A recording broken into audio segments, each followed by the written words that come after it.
बाबूजी बखड़ा लगे का हमारा कर जावा के छल डालू बूढ़ी कौन जिंदगी के बर्बाद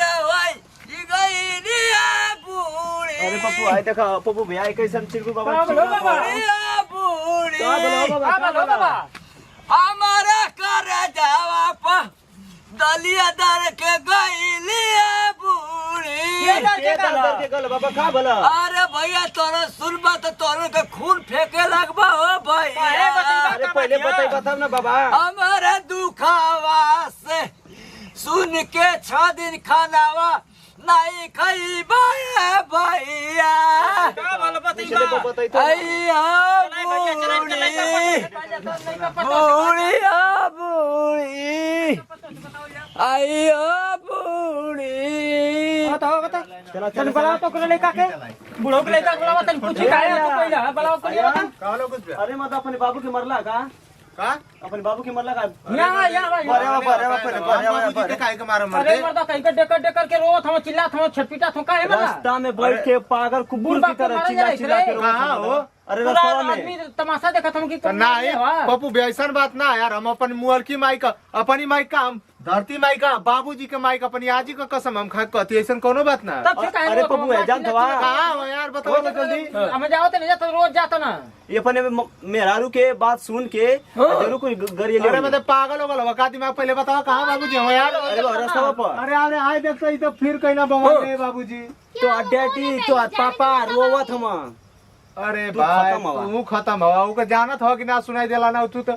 अरे चला चला जा देखा का कैला हो। इतने लोग हैं आपको शर्म नहीं आ रही? मैं जाऊंगी उनके सामने आऊं। हो जा भैया जा उनका तू करा तो हलन मार। कौनी जगह देखला अरे हम जाओ तो नहीं बाजार से रास्ता में रोवत ना।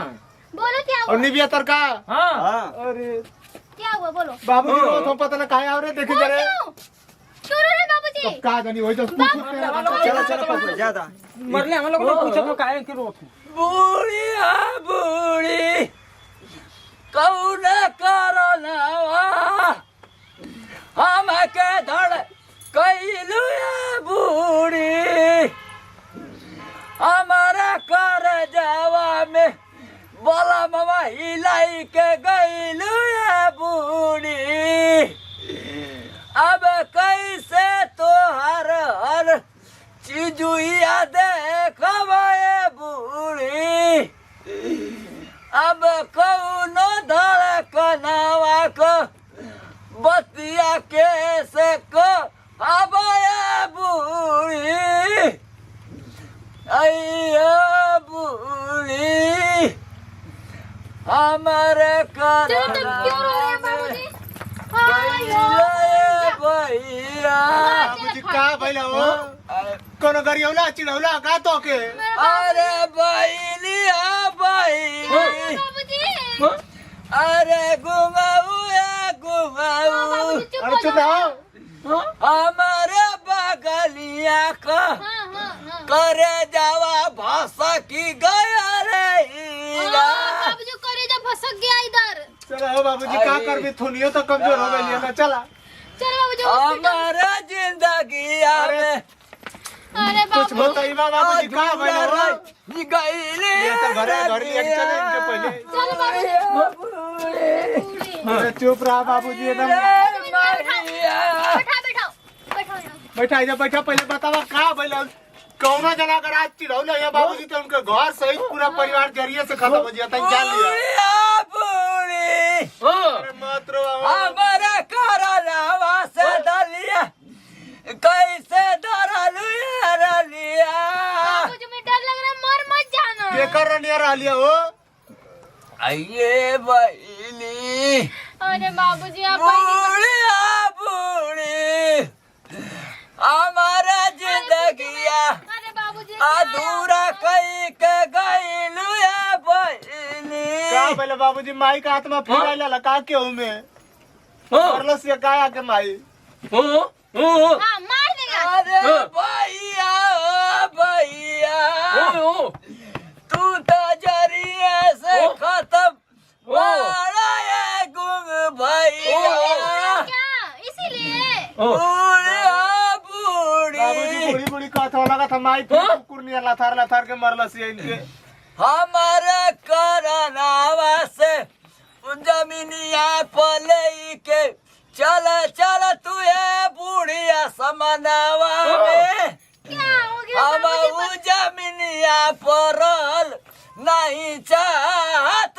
ये बूढ़ी अरे बाबूजी बताइबा कुछ हो कि खाली रहिबे करबा अरे मैया के करी अंदर आई ले माई बूढ़िया बूढ़ी हम जियल नहीं के चाहत ये बूढ़ी अरे हम ही लोग चुप बूढ़े हो रहो गए, सुनते सुनते आपकी बूढ़ी कौन टरकवा हमारे सीनावा पर चढ़ाई के निकली जाता है अरे नहीं बाबूजी ऐसे मत बोलो ना बाबूजी। मत रहो बाबूजी एक चश्मा का पेटो छूट जाइयो आंसू से धोआ जाए तो हरी नहीं बूढ़ी चुप हो जाना बाबूजी। अरे पूछो ना।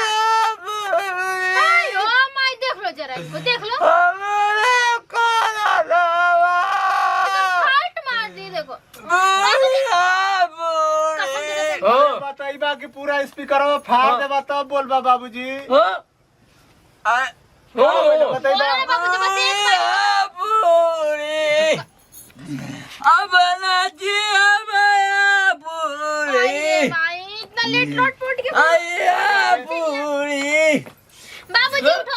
मच्छर उच्छर कटला का हो आई का भइले बाबूजी बताइबा हमारे- कुछ पूरा नेका टूटा गस्ती सब आ है। रहा है छी। बतावा गांव में जाके रोवा तवा कुल कहत हो सकी अपनी बाबू के मरला हसो का रे बेइज्जती हो सो छी बूढ़ी बूढ़ी छी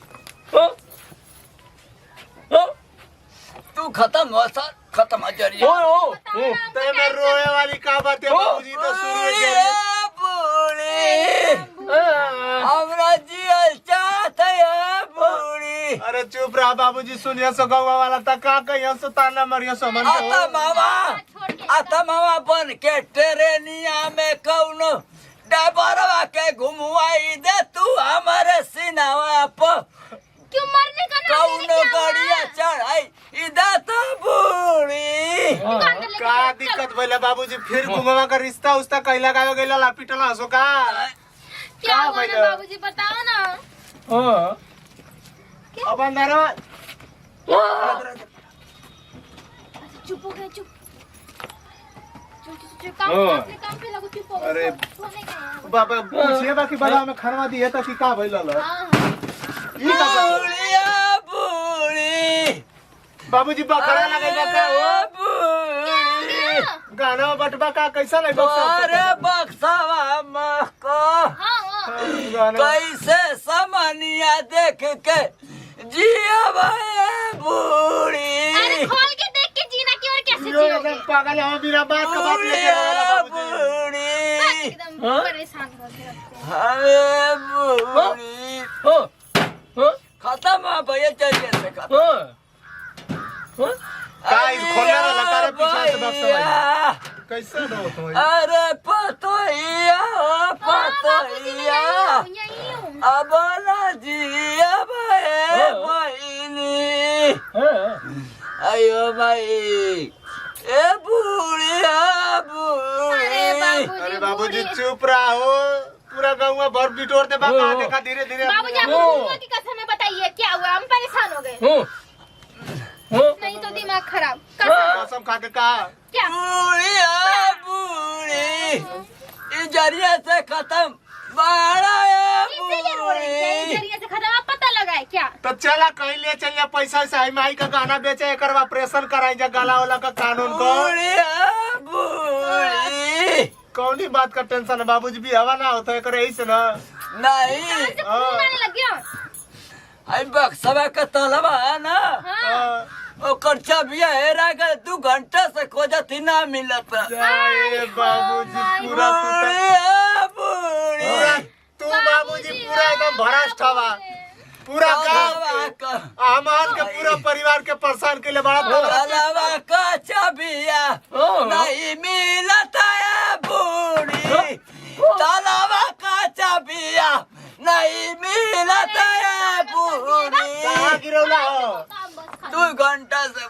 जल्दी ना मिलेगा। जाने तो तोड़ा ही ताला का करे के हो दूसरा ताला लगी ला ई बूढ़ी का ताला तोड़ दे बा हां तो का मुआ दे तो के हटाओ तोड़ेंगे हटाओ हटावा तोड़े दा